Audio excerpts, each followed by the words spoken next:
President Biden and Israeli Prime Minister Benjamin Netanyahu had their first call since Iran's retaliatory drone attack 2 weeks ago. The two leaders talked about a potential ceasefire deal to secure the release of hostages and increase humanitarian assistance into Gaza.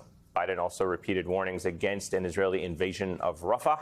This comes as the U.S. weighs whether it should restrict aid to an Israeli military unit after determining it was one of 3 credibly implicated in gross human rights violations against Palestinians.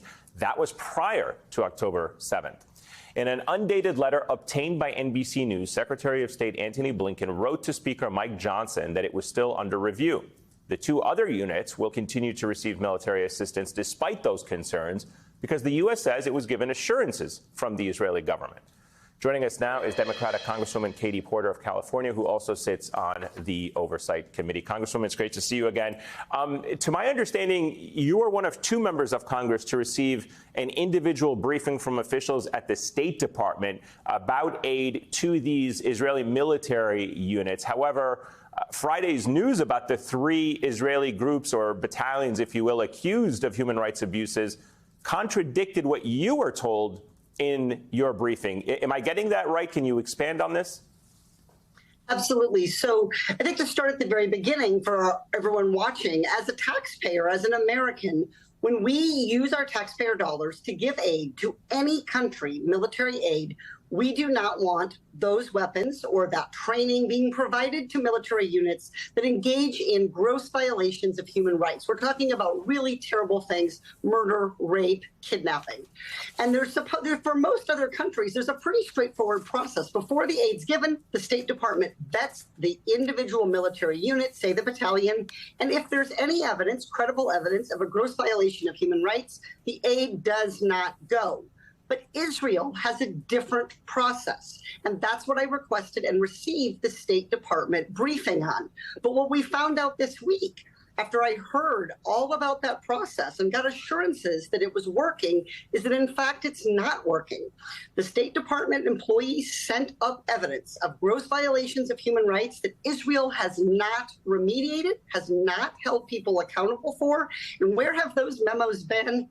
Sitting with the Secretary of State. And so this raises very, very real questions about whether the Leahy law, designed to prevent our taxpayer dollars from being used wrongfully by militaries, is working as intended.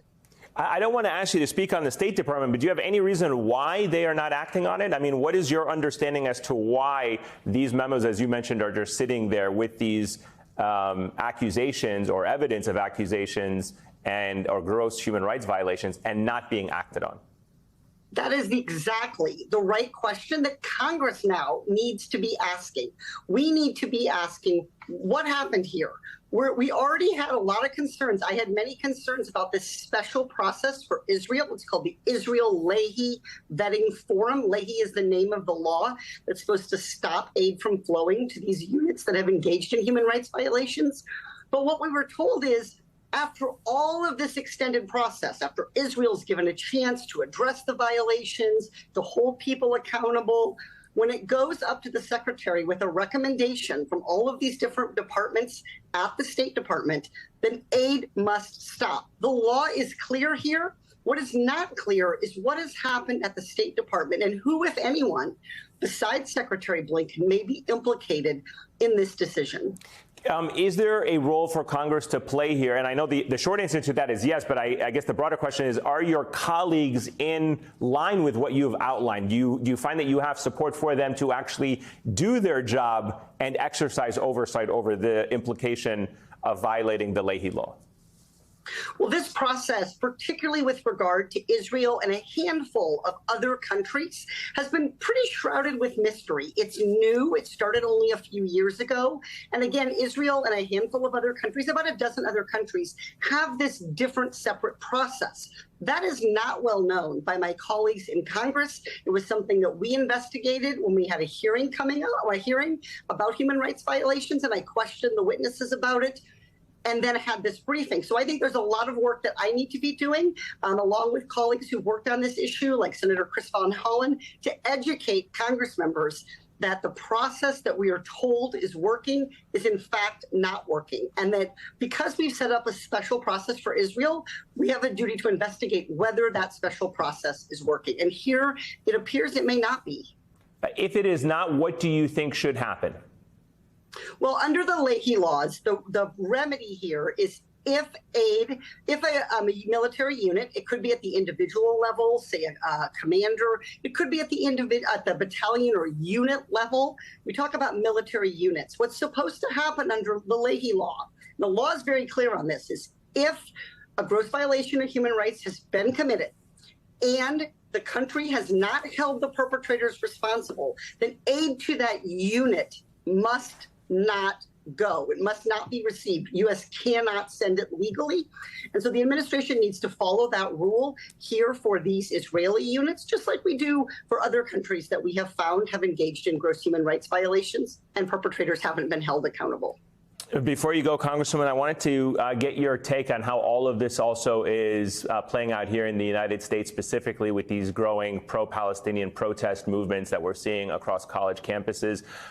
It's safe to say that while most of the criticism has been coming from the right, there have been some members of your party who have attacked them, including people like Congressman Jared Moskowitz, who equated these protests with Charlottesville's Unite the Right rally, the white supremacist rally with the tiki torches. I just wanted to give you a chance to comment on how you see what is playing out right now across college campuses and the kind of, wide generalizations in describing these groups and students and professors as either terror sympathizers or Iran proxies or Hezbollah or Hamas sympathizers. Look, I think when we have any social movement, any kind of protest, it's going to attract a lot of different people. I think the goal here is that Americans have a right to be heard, but students on campuses have a right to be free from discrimination, as well as the right to be able to get to and from their classes. I was a college professor before I ran for Congress, and these issues around free speech on campuses balanced against making sure every student can get an education and be free from discrimination are tough issues. But I think the thing that is good for our country that we shouldn't lose sight of, despite how unsettling and difficult these protests are, is that it's important that young people are paying attention to what's happening in the world. And so at the very sort of most fundamental level, I don't think we ought to be discouraging them from engaging, from having an opinion, but we do need to educate them on what are the limits of how they can express that opinion. All right, Congresswoman Katie Porter, thank you so much for your time. We're going to continue to follow this story and hopefully have you back once you get some answers as well from the State Department on where things stand. Thank you.